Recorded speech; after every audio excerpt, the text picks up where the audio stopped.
আপনার উপকার না করে আমি চলে যাব, এরকম হিসাব আমার মধ্যে নেই। আমি 30 বছরে কোনোদিন মানুষের সামনে অপ্রয়োজনীয় বাক্য বলিনি। আপনার উপকার করাই কাজ।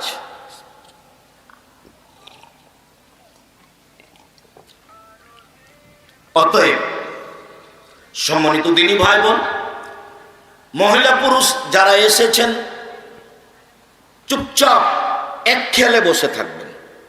যারা বাড়িতে আছেন এখনো আসেননি, কেন বাড়িতে আছেন আমি জানি না।